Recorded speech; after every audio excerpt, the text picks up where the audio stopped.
Hey guys, it's Dawn here, and today I want to give you my ride report for the Bill Thornburgh endurance ride up in Kern, California. This ride happened on October 20th, 2018, and so that was Saturday.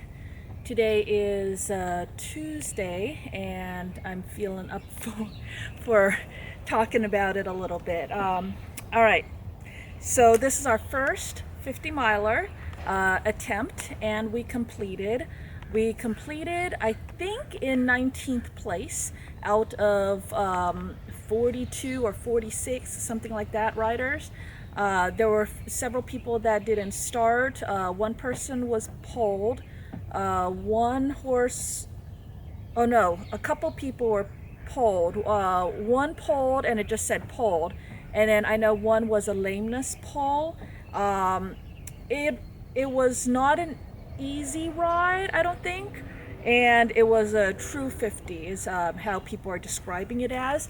The Bill Thornburgh ride, let's see, it was a lollipop.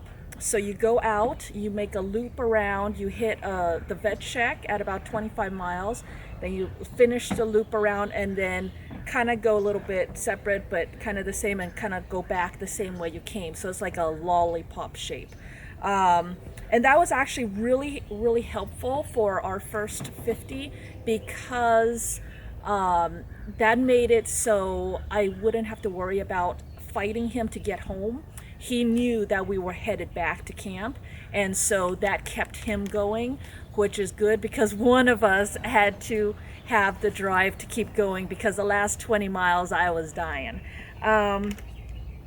It was held, let's see, the people who were running it, I might get this wrong, so forgive me if I do, but Janine Corzine, she was really awesome, super nice, and she like really had it together. She had her mom voice, and she knew what was going on and stuff, and so she was on top of everything. So that was amazing. She's really nice, and I liked her a lot. And then Daniel Brown did the writers meeting, and he is like a really sweet guy, and really nice, and he was funny, and he was telling us all about the trail and stuff. And then it was funny because he kind of missed stuff, but then Janine was like right on it, so the two of them were like perfect. And then but Daniel brought into the writers meeting, talking about why do we do this, the love of the horse, the history behind it, and all that. So that was really nice to get that part of it as well. And then they had an IT guy, so of course I'm going to bond to the IT guy. Mark, I believe was his name. Super sweet and awesome guy. He supplied me with a GPX file to put on my Garmin watch, and that saved me from getting lost so many times. I mean, it was just so nice and easy just to be able to look at my watch and then see. Now, right after putting out this video, I'm also going to put out a separate video, which is the GoPro footage of my ride. And so I'm going to refer to that often because I'm going to try to explain what you're seeing in that video. And one of the things that you're seeing, you'll see me checking on my watch all the time. What I'm looking at is I have a equine heart rate monitor hooked up to Lacer, so it tells me on my watch what his heart rate is. So I'm constantly monitoring that. I also have another screen where I can check the map and make sure that I'm still on course. So I'm checking that. And then there's something else that I check. I can't remember now. Anyway, so that watch tells me everything. Tells me speed, average pace, average the distance, how many miles left to go, which I was trying to get that. Yeah, so there was that. And I mean, it tells every bit of data you could possibly want. It has it. So I love that watch. It's Garmin Phoenix FX, but no, Garmin Phoenix 5X, sorry. So yeah, hooked up with the equine heart rate monitor. So yeah, that was awesome. Let's see. Then there were all the volunteers. Big thanks to all of them. They were all super nice and capable and all that. And then there's a lady vet, and I never got her name, but she was really nice too and funny and helped me out a lot. So she was cool. And then, of course, Dr. Nicholson, who I've met before doing his XP rides. He's awesome. So love him. So loved everybody there, and big thanks to everybody that helped to put this together. You know, it takes a lot, and we wouldn't have this without them. So big thanks to them. Let's see. Okay, so the challenge of this ride is probably that it's in the desert, in your current Ridgecrest area, and so you got very, very dry, and then it was really windy at some parts. Windy, and this dry wind that was like it just sucked moisture out of you. My hands, my face, my lips, my eyeballs, you know, it's like no more moisture. You know, everything's all sucked dry like a raisin. And then the night was a little bit chilly. The early morning was a little bit chilly, but then it got really hot. And let's see, what else?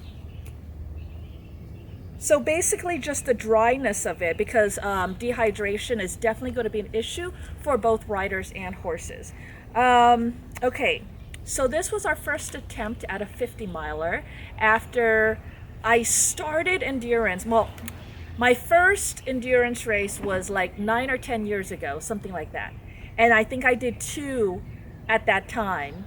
And they're 25 milers. And then I had like a 9-year break because I decided we needed our own trailer, but that means another truck to pull the trailer. And then I had a baby, and you know, life just happened. So there's a 9-year gap, and then I got back into it recently, I think last year, and then this year doing 25 milers, and then this was our first 50 miler. And why I didn't want to do a 50 miler.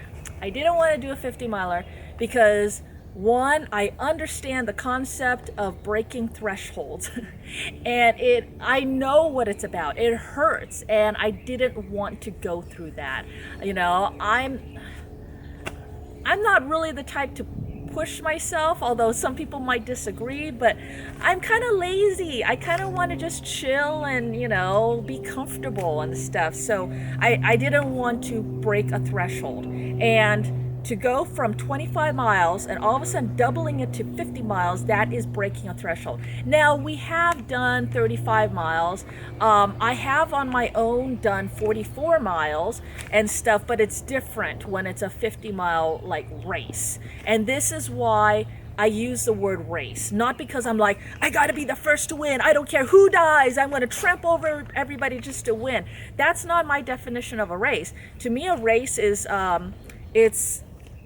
it's a competition. It's real. It means no excuses, you know. It's hard. It's a test.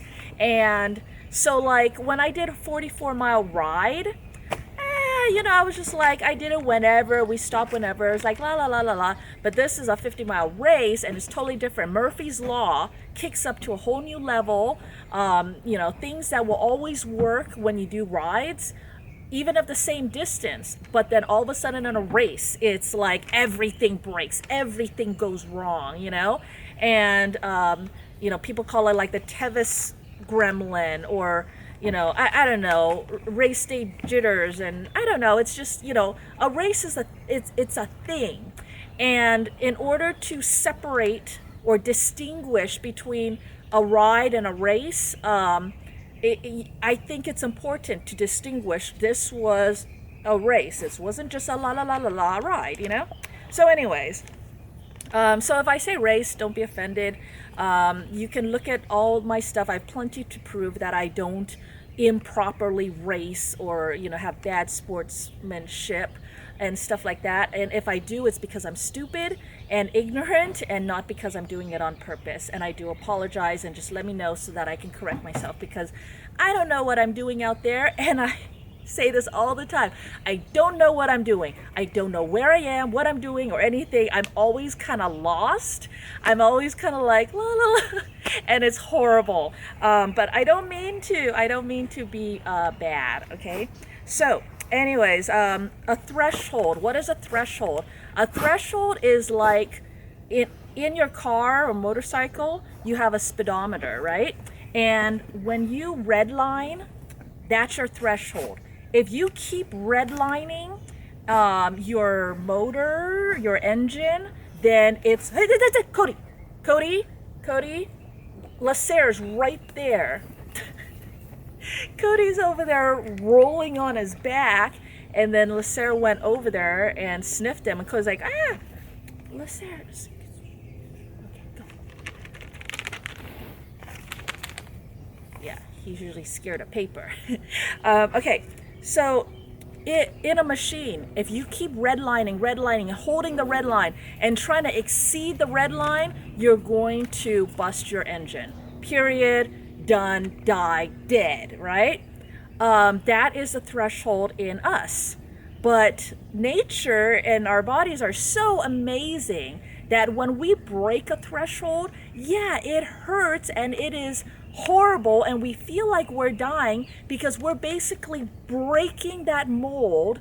But then nature goes boom, and then it makes a whole new speedometer or mold or a threshold for us. And now all of a sudden we have a new red line. Now instead of our red line being over here, it is now over here. But that hurts. It hurts to break that threshold. So the bad news is it hurts because you feel like you're gonna die. And I believe that, no, I didn't really believe that. You know, it's like, but then when you come out of it on the other side, then it's like, oh, yay, I didn't die. And then it's just Tuesday, so I'm still sore and stuff. But my friend Susan just told me that next week I should be feeling strong. So let's see. This is how I am now. Let's see if next week I should be a lot stronger.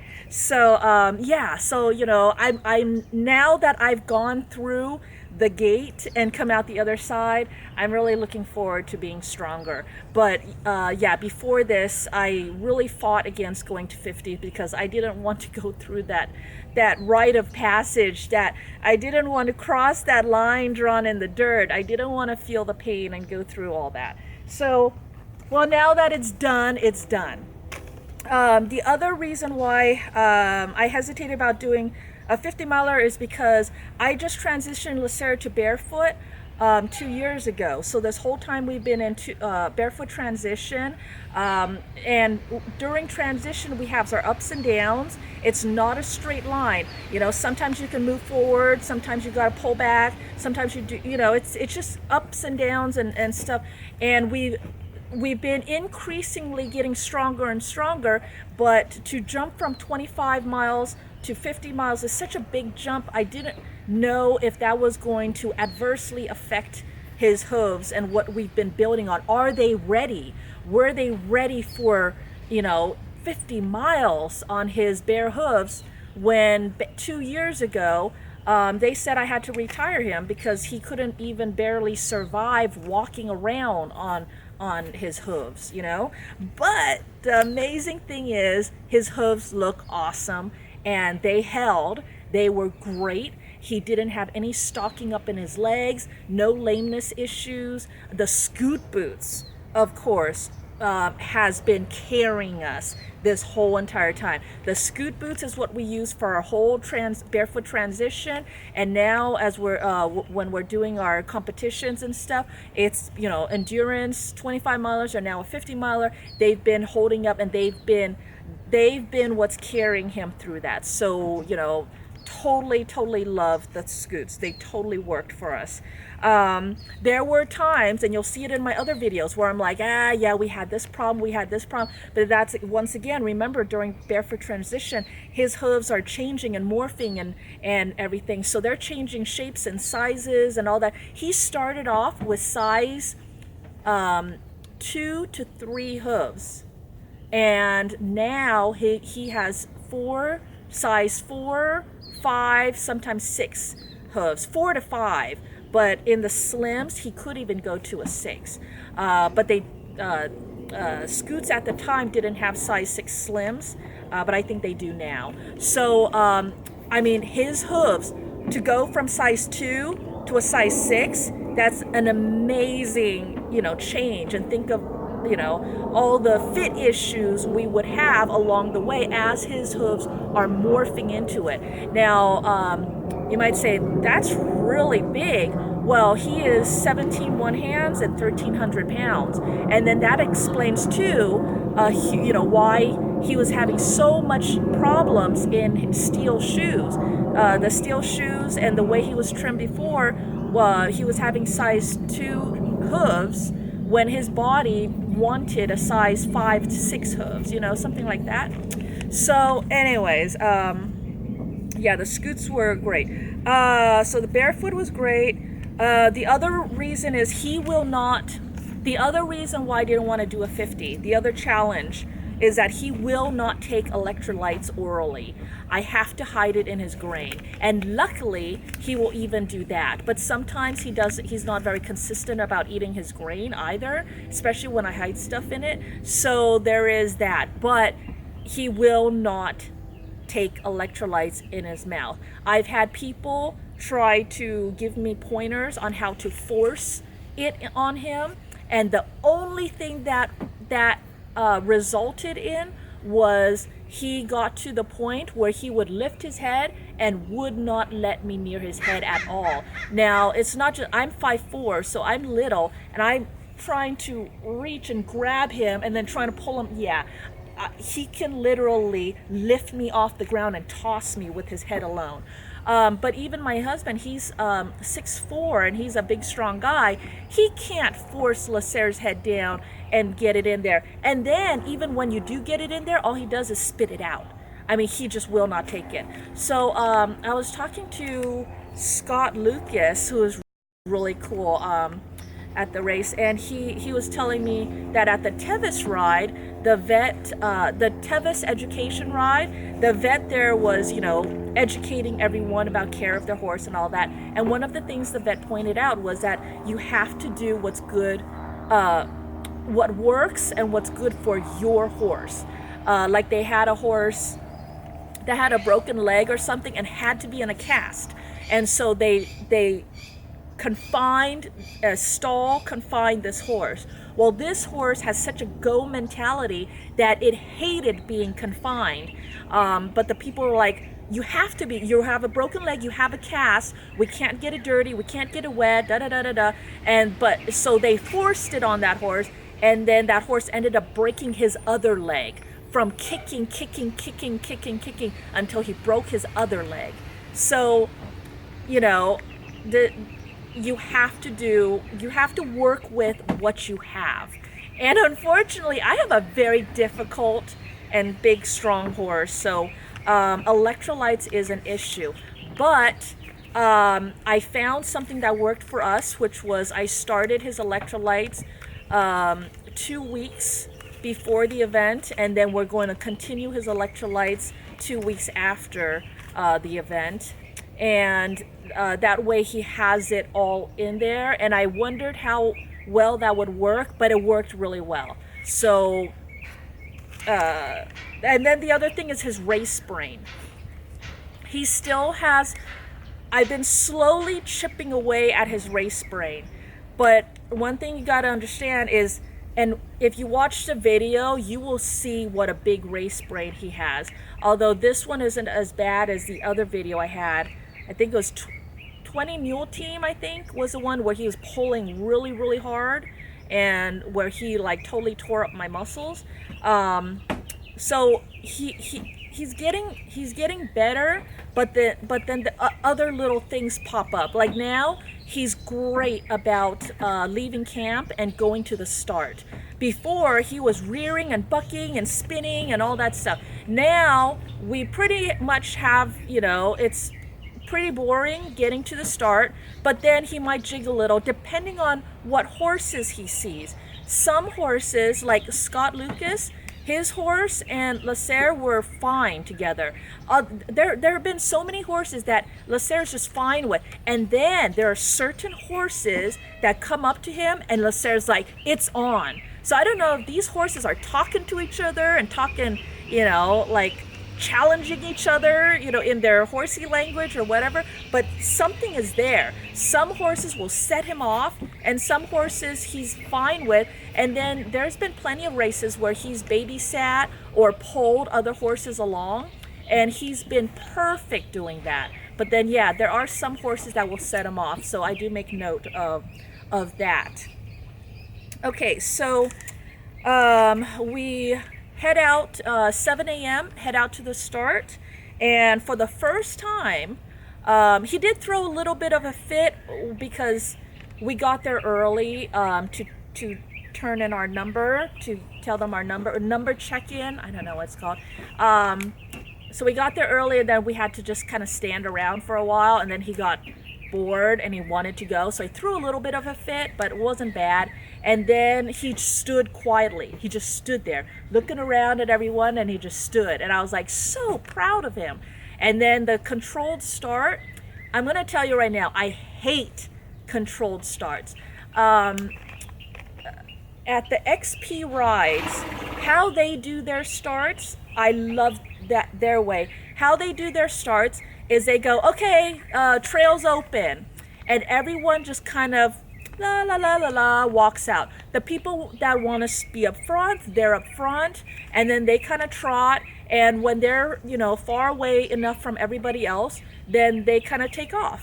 And then there's plenty of people just walking, chatting, talking, you know, maybe a little jog here and there. And so literally it's like just gently flowing water. It's just like whoosh, and it's so smooth and fine.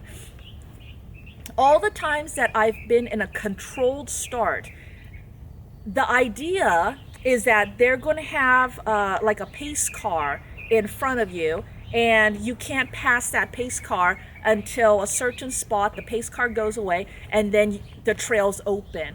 Well, what that does is everyone is forced to a certain pace that's slow. And it's not just Lasser. I see it with other horses. They start working and amping themselves up. They're like, okay, any minute now, it's coming. Oh, we're getting closer. It's gonna get here. And then once that pace car goes, then the front runners just take off, like immediately. 0 to 60, bam, they're gone. And then, you know, then there's all this agitation, the horses behind them then get all agitated, and they're all like, ah, and then Lasser gets like, he just about loses it and everything, and it's just really hard. And I think that the idea of the controlled start starts out as a good idea, but there is something really missing when it's actually put in action. If they would just do like the way that the XP does, where, you know, everyone just kind of meanders out, and then the front runners kind of just picks up a trot, and then they take off a little bit while later when they're away from everyone, but there's plenty of people still walking and trotting. I mean, that is so much nicer. So I don't like the controlled start.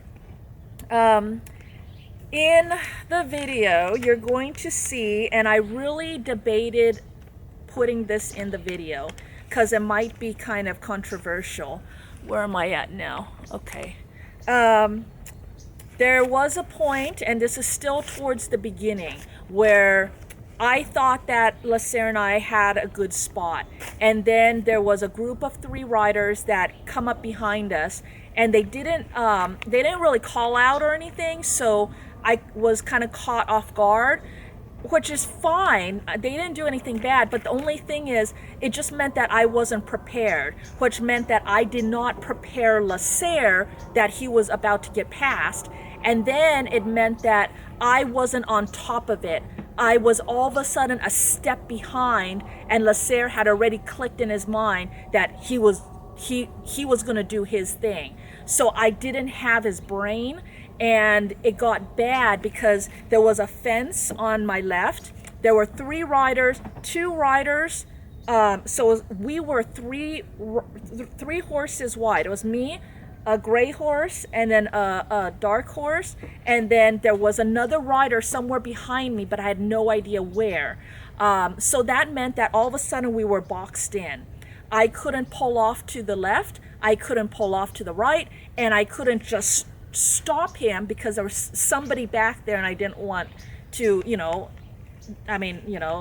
stop and then them slam into us or something. I mean, this was a tight group. And so then they couldn't pass Lasser. So then it became a situation where not only was Lasser kind of, and apparently this group of 3 really amped him up. These were not the type of horses that he was okay with just being around.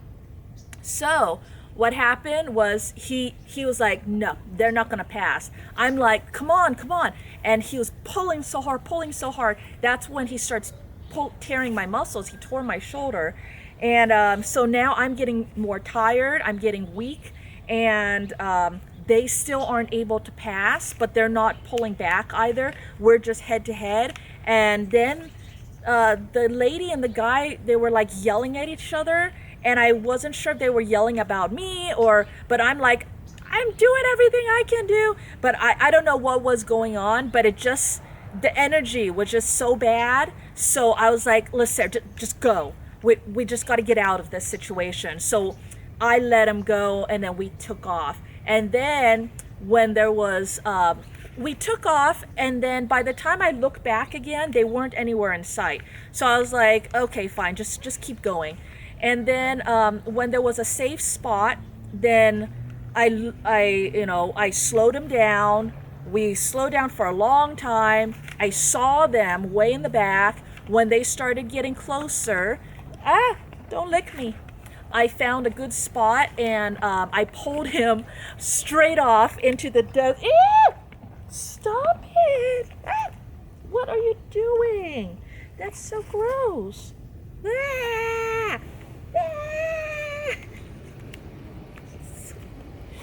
So gross.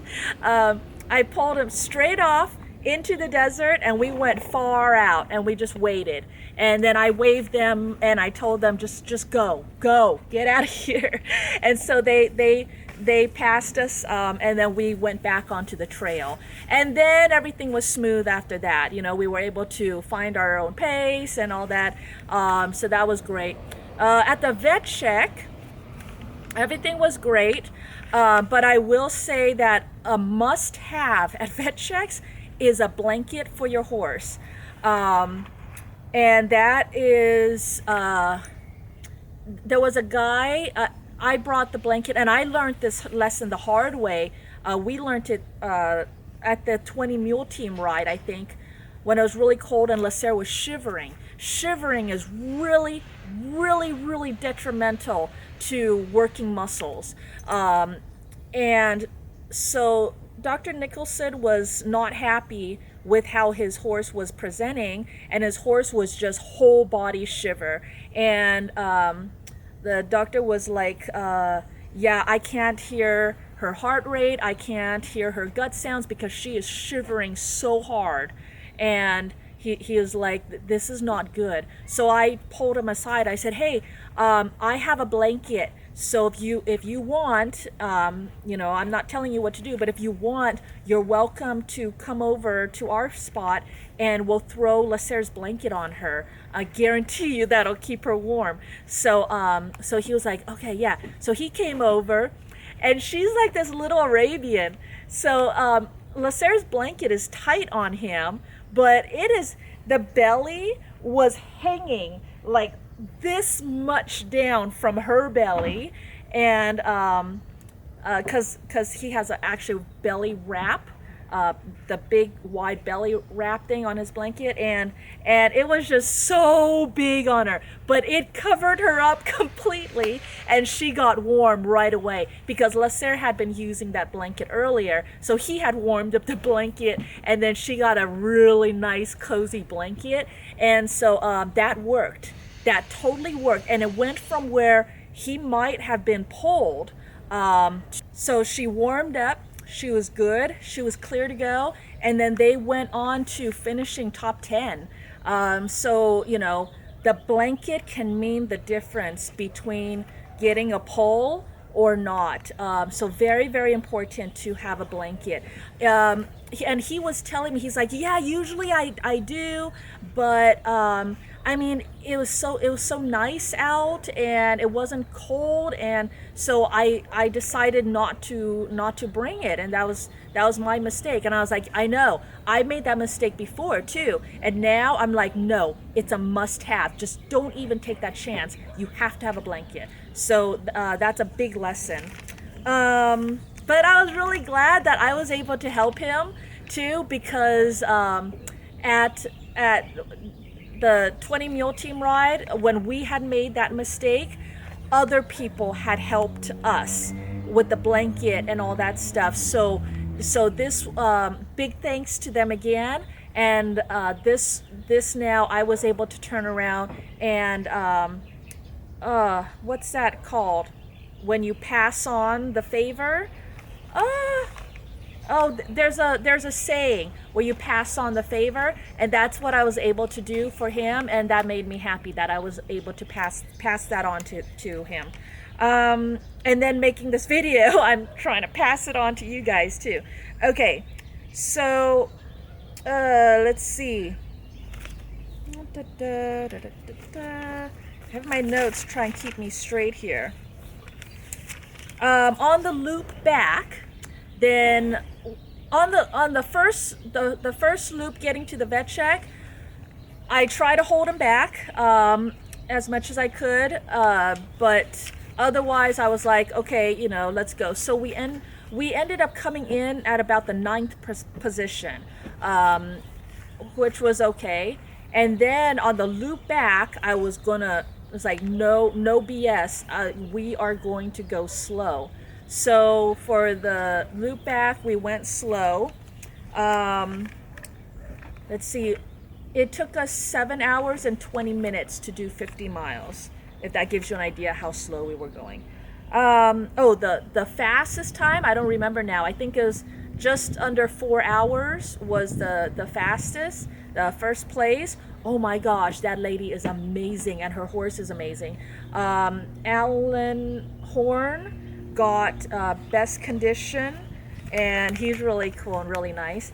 And let's see, there were people, I think you have 12 hours to complete the 50 miles. There were people taking almost that entire time, the 12 hours to complete. And you know what? They are amazing, because something that a lot of people don't talk about, riding is not just about, you know, it's about the time. Time in the saddle wears on you as hard as anything else. In fact, for me, time in the saddle is harder on me than speed in the saddle. I can go fast for a while, but I can't stay in this. I have a limited amount of time that I'm able to handle just being in the saddle, period. So time in the saddle is nothing to laugh about or to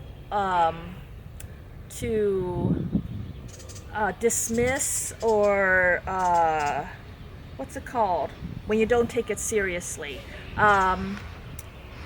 Anyways, I can't think of words. Okay, so yeah, time in the saddle. So these people are spending 12 hours in the saddle.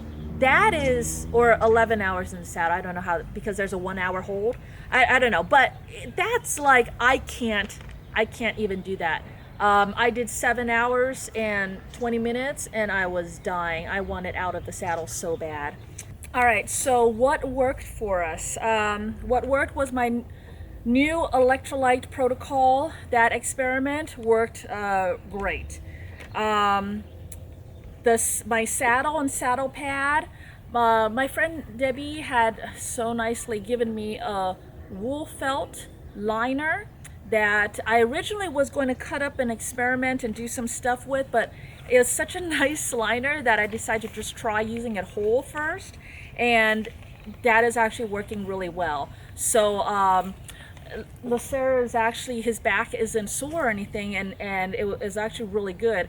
I would love to experiment with another thin line pad, but they're really expensive to just experiment with, so that might not happen. But I'm kind of seeing if we can improve, but what we have now is working, and that was a big concern of mine, because it's like when people keep saying things that worked for you for 25 miles all of a sudden may not work for you once you hit 50 miles. So one of my biggest concerns was my saddle, because I have a cheapo saddle, and it's not typically one that a lot of people would recommend and stuff, but now I can rest easy. It is working just fine. That's why I went through that whole thing with the saddle fitting and getting the live pressure mapping of it and all that stuff, because I was so concerned what would happen at this race, and it worked great. So that worked. Did I say watermelon? Watermelon was amazing for both Lacer and I. What I do is I get a watermelon, I cut out the really juicy part for me to eat. Me and my, Dakota loved it, and Andy. They were all eating my watermelon. I was like, dude, that's my emergency, food for my race. But anyway, everybody loves watermelon, okay? So I cut out the juicy parts, and that's for the people. And then from the mid-juicy to all the way to the rind, that is the part that I cut up for him. So he gets his own watermelon stash. And then the rind, I feed it to my worms. I have a whole worm farm, because then the worms go to the chickens, and it's all like good stuff. So anyways, nothing goes to waste. And at this race especially, that air was so dry. My throat, the back of my throat actually got completely torn up and raw. It still kind of feels, it's not completely healed yet, but that watermelon was just so soothing. And anyways, watermelon, oh my gosh. Sometimes I also do cantaloupe, honeydew, whatever is good. I did do grapes. Grapes were good, but they, it's too little. You want like a whole mouthful of juicy goodness, sweet goodness, And then what you can also do is sprinkle a little bit of salt on your watermelon, and that helps a lot too. So watermelon. A face cover. This was something else that I learned from the last desert race. One of the things I did wrong is I didn't have a face cover. I didn't have a special face cover, because some of those masks you can get, it comes with a face cover. Well, I just use a bandana, and that was awesome, because just blocking that wind a little bit, and when you exhale, you have moisture come out.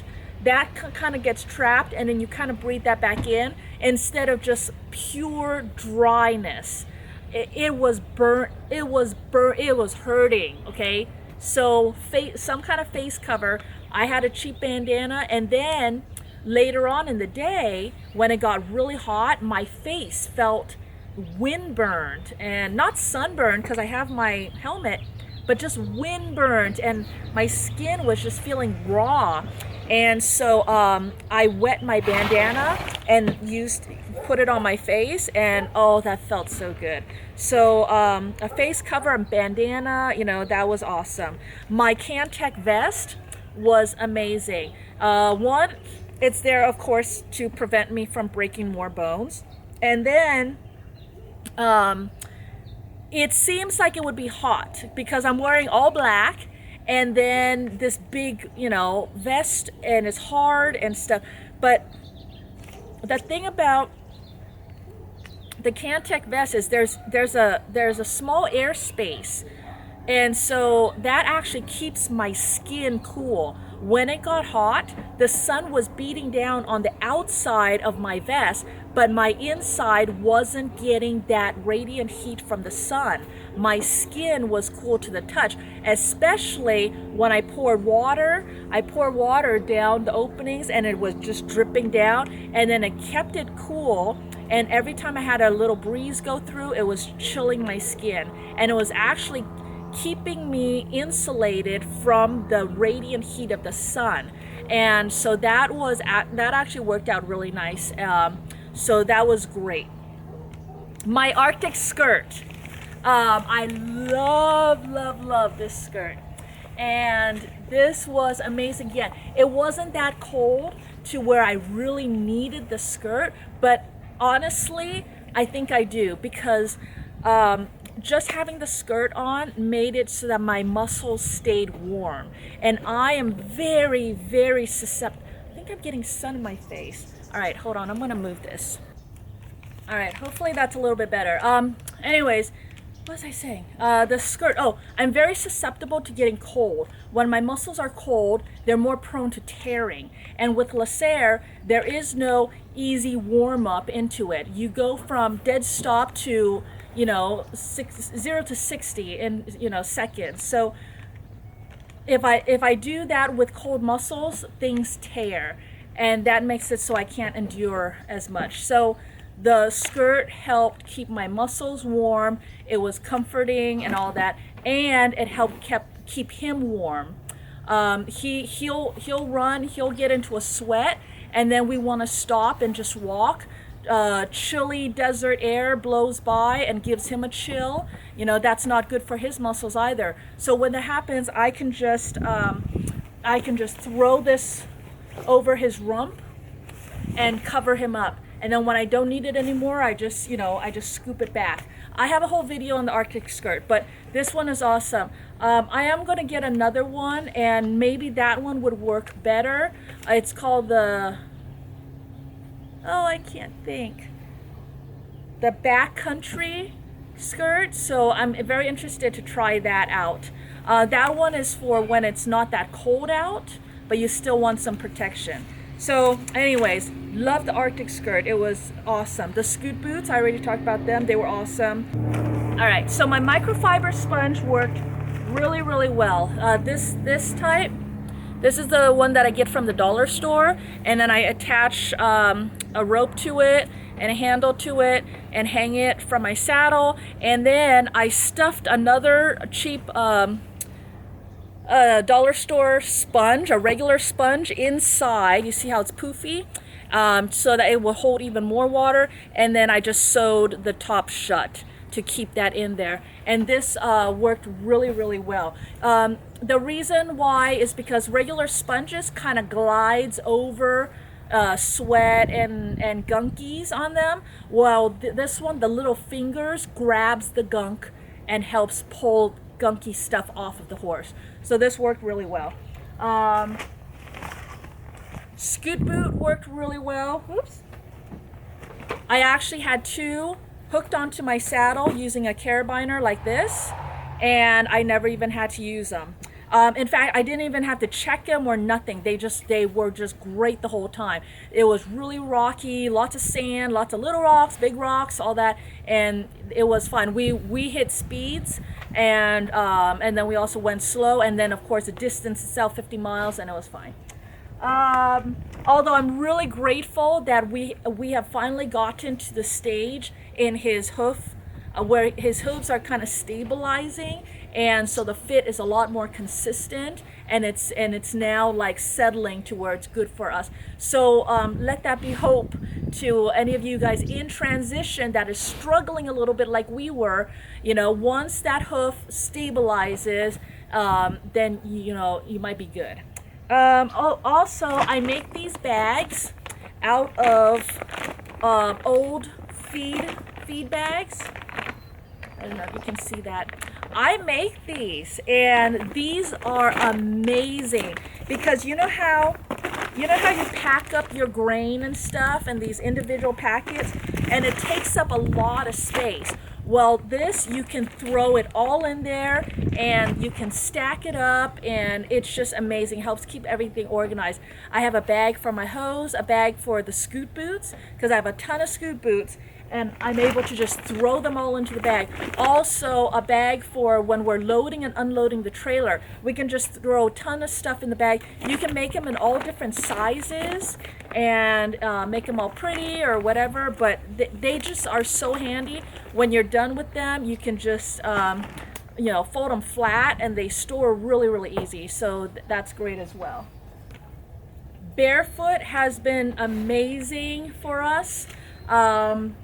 He's getting stronger and stronger and stronger.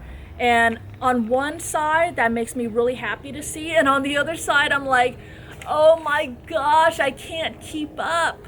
So, there is that. But it is a good thing. It has been amazing for him. And a lot of people are like, well, you might be able to do barefoot on a horse that's not working. But if the horse is working, then they need to have steel shoes.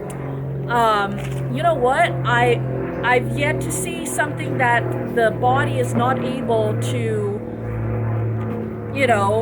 compensate for, make better, and revise itself to accept the challenge of when it's given the proper support, nutrition, the minerals it needs, the nutrition it needs, the trim it needs, and stuff. When we give the body what it needs, it is able to do a lot more amazing things than man-made stuff that we can even do ourselves. So, trust nature, trust the horse. Okay, must-haves was blanket, watermelon, scoot boots, eye drops, oh my gosh, lotion, and chapstick. Chapstick is such a must-have in a dry desert environment. All right, so I think that's it. I think I told you everything that I've learned. I can't think of anything else right now, and I know this video is really long. I don't even, please give me a like or something. Let me know that you watched this. I will be very amazed if anyone sat through all of this. Come here, Lasser. We'll say goodbye and let you see Lasser real quick. Lasser, come here. Really? He's coming from behind the camera. No! He is literally standing behind the camera. Like, what are you even doing? What are you even doing, you silly horse? Come here.